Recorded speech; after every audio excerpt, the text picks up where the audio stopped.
एक ओंकार सतनाम करता पुरख निर्भव निर्वैर अकाल मूरत अजूनी सेभं गुर प्रसाद जप आदि सच जुगाद सच है भी सच नानक होसी भी सच।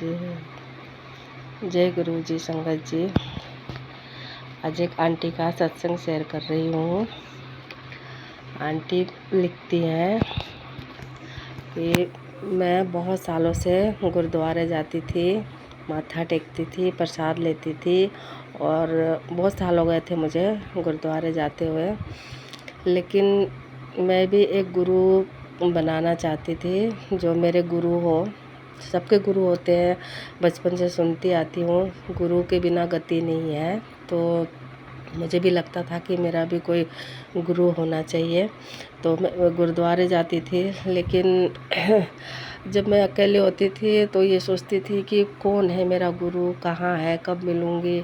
जब मैं ये सोचती थी तो हमेशा गुरु नानक देव जी की पिक्चर मेरे सामने मतलब दिखती थी और मैं सोचती थी कि पता नहीं कौन है, क्या है, कब मिलेंगे मेरे गुरुजी, ऐसे सोचती रहती थी। फिर जब उनकी तस्वीर मेरे सामने दिखती थी तो ऐसा लगता था जैसे वो मुझसे कुछ कहना चाह रहे हो। लेकिन मैं किसी को भी मतलब गुरु नहीं बनाना चाहती थी, क्योंकि मेरी मम्मी की कोई गुरु नहीं थी, वो शिव जी को गुरु मानती थी। वो आगे पीछे ऐसे कुछ ना करे, लेकिन जब गुरु पूर्णिमा के दिन वो शिव जी की बहुत सेवा करते थे, उनको ही अपना गुरु मानती थी वो।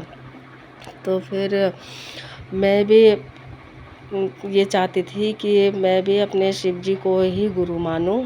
तो ये बात फिर मेरे मन में आ जाता था। फिर मैं गुरुद्वारे तो जाती रहती थी, फिर जब भी अकेली होती थी तो मन उदास हो जाता था कि क्या करूं, समझ में नहीं आता है किसको गुरु चुनूं। तो जैसे गुरु नानक देव जी की तस्वीर दिखती थी, फिर मेरे को लगता था कि जैसे बोल रहे हो सब्र कर सब्र कर। फिर एक दिन ऐसा हुआ कि मुझे गुरु जी के बारे में पता चला और मतलब मैं गुरु जी से जुड़ी और मेरी मतलब इच्छा भी पूरी हो गई और मुझे गुरु जी भी मिल गए। मतलब कि मुझे शिव जी के रूप में गुरु जी मिले जो साक्षात शिव जी हैं। तो इस तरह गुरु नानक देव जी ने मुझे मेरे गुरु से और मेरे शिव जी से, जो कि एक ही हैं, उनसे मुझे मिलवा दिए। Thank you thank you thank you Guru Nanak Dev ji, thank you गुरु जी। लेकिन लोग इस बात को समझते नहीं है कि मतलब तरह तरह की बातें बनाते हैं। इस बारे में मैं आपको एक सत्संग सुनाती हूँ। एक दिन हम 3 लोग थे और हम बड़े मंदिर जाने के लिए निकले। रास्ते में हमें लेट हो रहा था यहाँ से जाने के लिए और कुछ कन्वेंस भी नहीं मिल रही थी, तो हमने एक ऑटो कर लिया। और ऑटो में जैसे बैठे, वो भैया ने पूछा और वो तैयार हो गया जाने के लिए। उनका नाम शायद इकबाल या सलमान ऐसे ही कुछ था। तो जैसे हम ऑटो में बैठे, वो पूछने लगे कहाँ जाओगे। फिर हमने बताया बड़े मंदिर जाना है, ऐसे ऐसे गुरुजी हैं, उनके दर्शन के लिए जाना है। फिर वो भैया जैसे ऑटो स्टार्ट किया और वो अपना बकवास करना शुरू कर दिया कि क्या तुम गुरु को मानते हो, ये वो, मतलब 1000 तरह की बातें बोलने लग गया। फिर हमने उसको बोला भी कि भैया किसी के बारे में ऐसे नहीं बोलना चाहिए, आप ऐसे बात मत करो, आप अपना काम करो। फिर भी वो बोलता ही रहा। फिर मुझे मन में बहुत दुख हुआ। फिर मैं मन ही मन गुरुजी से प्रार्थना की कि गुरुजी इससे मुँह लगना तो हमारे बस का है नहीं, और अब आप देख लो ये मतलब किस तरह की बात कर रहा है, आप खुद ही देखो सुनो और आप ही समझो क्या करना है। संगत जी, आप मानेंगे नहीं, हम लोग थोड़ी दूर ही पहुँचे थे, मतलब 2 स्टैंड ही पार करा होगा हमने घर से निकल के, और तीसरे स्टैंड पहुँचने से पहले ही उस आदमी का ऑटो ही ख़राब हो गया। मतलब अचानक ऑटो ही बंद हो गया उसका।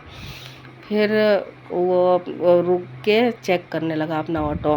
फिर बोल रहा है कि अभी तो मैं सही सलामत अभी निकला हूँ घर से और सब कुछ चेक करके निकला था, कैसे बंद हो गया मेरा ऑटो। फिर वो अपना चेक करने लग गया। हमने कहा उसको कि भैया आप अपना ऑटो देखो, चेक करो और समझो क्या हुआ है। हम तो चले दूसरे ऑटो में। फिर हमने दूसरे ऑटो पकड़ के गुरुजी के मंदिर गए और उनका दर्शन करके लंगर प्रसाद लेके हम वापस अच्छे से आ गए। तो ये है मेरे गुरुजी की करिश्मा। लोग बुरा बोलते हैं तो बोलते ही रहे, लेकिन हमें अपने दिल में किसी के लिए बुरा भावना नहीं लाना चाहिए। Thank you, thank you, thank you Guruji.